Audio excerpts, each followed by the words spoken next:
मसीह खुदावन में आज फिर नवीद मलिक आपकी खिदमत में प्रोग्राम चिरागे राह लेकर गवाही टेलीविजन से हाजिर है।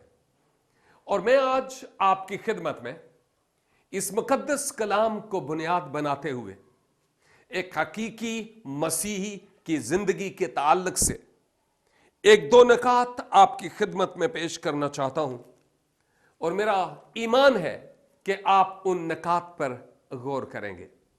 और मैं गुजरे कल आपकी खिदमत में यह बयान कर चुका हूं कि हम जो रहनुमा हैं, हमें इस तौर पर कलीसियाओं के लिए काम करने की जरूरत है, लोगों के लिए, गुनहगार लोगों के लिए काम करने की जरूरत है कि जैसे हमें हिसाब देना पड़ेगा और हिसाब देने के लिए हमें मेहनत करने की जरूरत है। तो गोया रहनुमा के लिए मेहनत करना जरूरी है। अगर मेहनत नहीं है तो वह दूसरे लोगों की रूहों की बर्बादी का सबब होगा, आबादकारी का सबब नहीं हो सकता। लेकिन अब आप जो मुकद्दसीन ईमानदार हैं, मोमिनीन कलीसिया हैं, आपकी भी कुछ जिम्मेदारियां हैं। अगरचे मैंने आपकी खिदमत में कुछ तो जिक्र किया है, जैसे खुदा का कलाम कहता था कि फर्मा बरदार रहो और ताबे रहो। और अब एक और बात जिसका मैं जिक्र करना चाहता हूं, यहां मुकद्दस रसूल इब्रानी कलीसिया से मुखातब होकर कहता है कि हमारे वास्ते दुआ करो क्योंकि हमें यकीन है कि हमारा दिल साफ है। अजीजों, हम जो खुदा के खादिम हैं इस फील्ड में, हमारी बहुत बड़ी जिम्मेदारी है, बहुत बड़ी जिम्मेदारी है। खा हम कलीसियाई कायदीन हैं या मुबश्शिर हैं, मिशनरी के तौर पर काम करते हैं या एक बाइबल मुकद्दस के उस्ताद के तौर पर, हमारे सुपुर्द खुदावंद की तरफ से बड़ी जिम्मेदारियां हैं।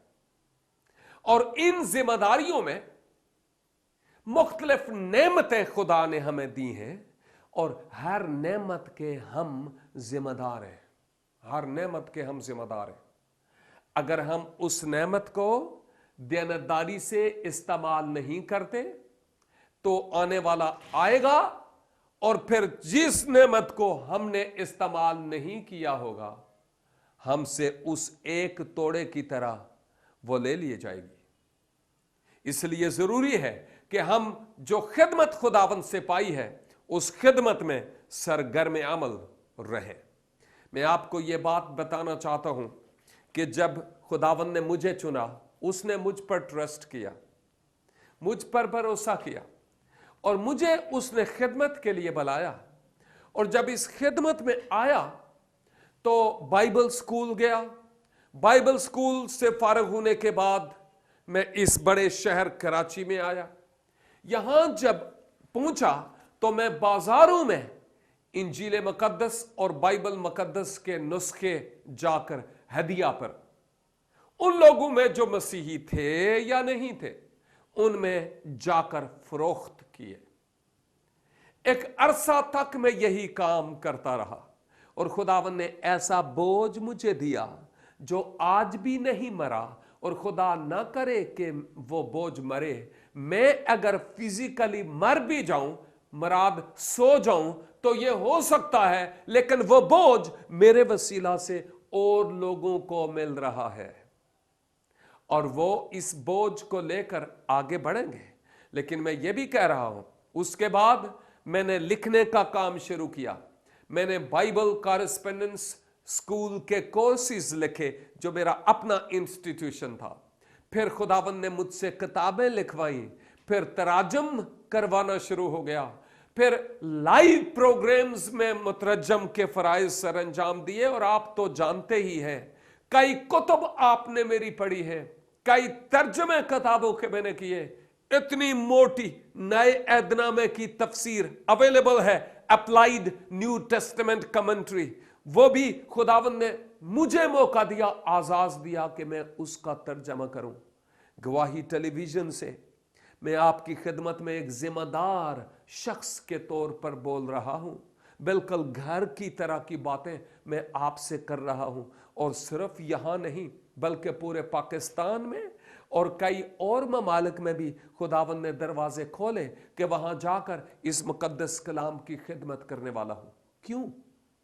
इसलिए कि खुदा ने जो जो तोड़े, जो जो नेमतें मुझे दी हैं, उन नेमतों के मुताबिक वो मुझे इस्तेमाल करता है। और सिर्फ मेरी ही बात नहीं है बल्कि मेरे हम खिदमत कई और साथी हैं जिनको खुदा उन तोड़ों और उन नेमतों के मुताबिक जो खुदा ने उनको दी है वो इस्तेमाल करता है। हम इस खिदमत गुजारी के काम में शरीक हैं और बरसरे पैकार है। हम सर्दी और गर्मी नहीं देखते। और अगर मेरी रूहानी जिंदगी का टाइम पीरियड आप एक तरफ रखें और दूसरी तरफ जो खुदावन ने इस शख्स को औजार बनाकर काम लिए वो एक तरफ रखें, तो आप ये सोचेंगे ए बंदा सोंदा कदों होया होवेगा ते उठदा कदों होया होवेगा, क्योंकि इतना ज्यादा खुदावन ने इस शख्स से काम लिया और ले रहा है।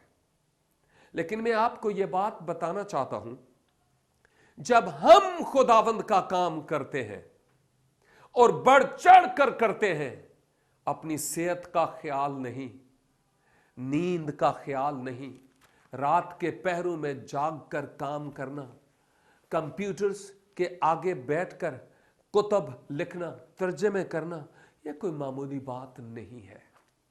खुदावंद के हुजूर वक्त गुजारना स्टडीज में। और मैं आपको यह बताऊं, जो पासबान स्टडी करके तैयारी करके लोगों को पैगाम सुनाता है, उसके वसीला से जिंदगियां तब्दील होती और बचती है।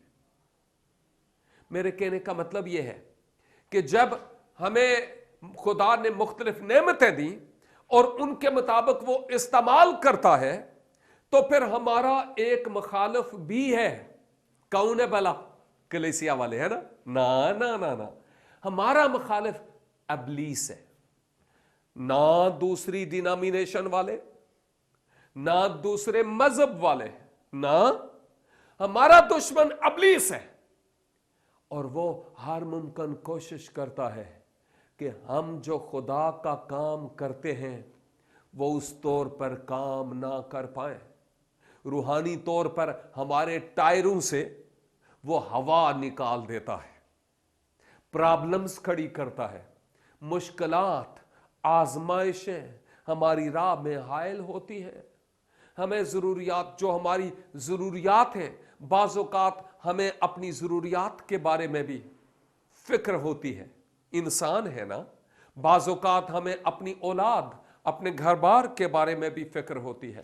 आपके बारे में फिक्र होती है। आपकी औलाद रूहानी पहलू के एतबार से गोया हम लीडर्स की औलाद है और हम उनकी भी गोया बेहतरी, फलाह और बहबूद के लिए काम करते हैं। लेकिन मैं आपको यह बात बताऊं कि जब हम इस खिदमत में निकलते हैं, हमारी मुखालफतें भी होती हैं, हमारे आंखों से अक्सर आंसू भी बहते हैं, दिल टूट जाते हैं, पस्त हिम्मत हो जाते हैं, हौसला शिकन हो जाते हैं। इंसान है ना, खुदा के कलाम को जानते हैं किसी हद तक, लेकिन इसके बावजूद हम कभी कभी झुक जाते हैं। इस असना में मैं आपको यह बात बताना चाहता हूं, अजीजों, हमें आपकी जरूरत है, हमें आपकी जरूरत है। मैं यह भी बताना चाहता हूं, रुपया पैसा कोई बुरी शय नहीं है। किसको पैसा बुरा लगता है? लेकिन आप अपना पैसा अपने पास रखें, हमारे लिए आप दुआ करें। और जब आप हमारे लिए दुआ करेंगे तो खुदा खुद ही आसमान के दरीचे खोलकर हमारी जरूरियात को पूरा करेगा। क्योंकि हम जहां नहीं बोते वहां से काट लेते हैं। तो आपके लिए जरूरी है कि अपने रहनुमा के लिए, अपने पासबान के लिए, फादर साहब के लिए, पास्टर साहब के लिए, खादम और खादमा के लिए जरूर दुआ करें। बिशप साहिबान के लिए दुआ करें।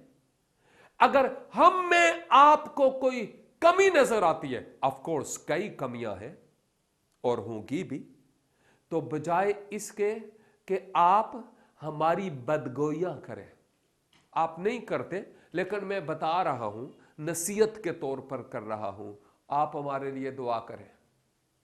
आज दुआ करने वाले लोग नहीं हैं, लेकिन उंगलियां उठाने वाले लोगों की भरमार है। यही सबब है कि जो हमारी रूहानी की आदत है उसमें स्ट्रांग किस्म के, मजबूत किस्म के ईमानदार नहीं है, मजबूत किस्म की लीडरशिप की कमी है। और ऐसे लीडर्स जो रूहानी एतबार से सूरमय हों, ऐसे लीडर्स की कमी है। कौन मूसा होगा, कौन मर्दे खुदा यीशु होगा, कौन होगा जो इन खुदाम के हाथ थामेगा ताकि इनके हाथ नीचे ना हो और आप फतह याबी से हमकनार होते रहें। कौन है आप में से जो हमारे लिए दुआ करेगा? हमें दुआओं की अशद ज़रूरत है। ये ना जोर से ना तवानाई से, बल्कि खुदावन खुदा के रूह से खुदावन खुदा फरमाता है। हम जंग के लिए घोड़े तैयार कर सकते हैं, लेकिन फतह याबी खुदावन की तरफ से होती है। आपकी दुआओं के सबब से हम आगे बढ़ेंगे। और पौलुस रसूल ये फरमाते हैं, और मेरे लिए भी दुआ करो ताकि मैं खुदावन के कलाम को दिलेरी के साथ पेश करने वाला ठहरूं। पौलुस रसूल को भी दुआ की जरूरत थी और मुझे भी जरूरत है, और मेरे हम खिदमत साथियों को भी। मजीद आगे बढ़ते हैं, लेकिन यहां लेते हैं एक छोटी सी ब्रेक। देखते रहे ये प्रोग्राम चिरागे राह, सिर्फ गवाही टेलीविजन पर।